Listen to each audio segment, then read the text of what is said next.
ça y est, je suis dans mon montage de boîte, là je viens d'attaquer, et je me posais la question d'avoir les roues libres arrière avec le dig au lieu d'avoir les roues arrière bloquées.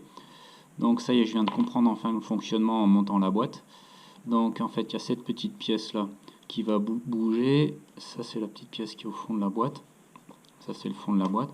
Donc quand on roule normalement, voilà, ça c'est mis à gauche, et on voit que l'arrière est entraîné.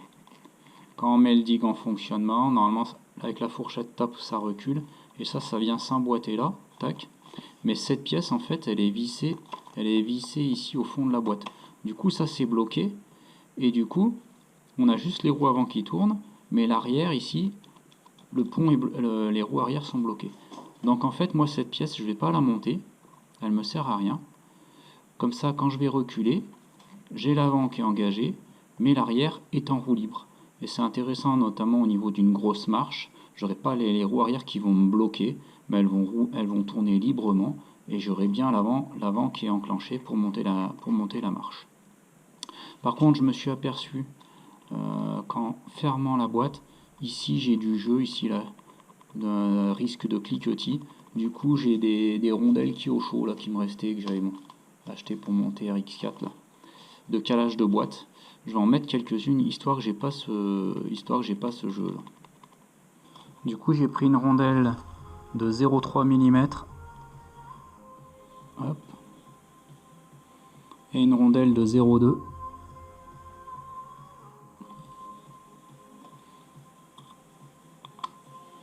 Et là, le jeu devient vraiment minime. Surtout qu'après ça va être serré, donc je risque de perdre encore. Donc là ça bouge quasi plus quoi. Ça y est, je viens de finir le montage. Finalement j'ai juste mis une cale de 0,2. J'avais mis 0,4 et puis ça passait plus au serrage. Donc là ça va bien, il y a un tout petit jeu. Du coup les trous pour les vis pour fixer cette pièce là. J'ai mis de la pâte à joint, comme ça au moins il n'y a pas la poussière qui pourra rentrer dedans. Et là donc tout fonctionne, hein. Donc là le dig est engagé, j'ai bien mes rotations avant et arrière pour le pont avant et pour le pont arrière.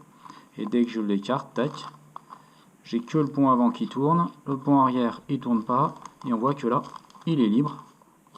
Donc ça sera intéressant sur les grosses marches. Voilà, et dès que je rappuie dessus là, hop, ça engage à nouveau, il y a tout qui tourne. Voilà, c'est nickel.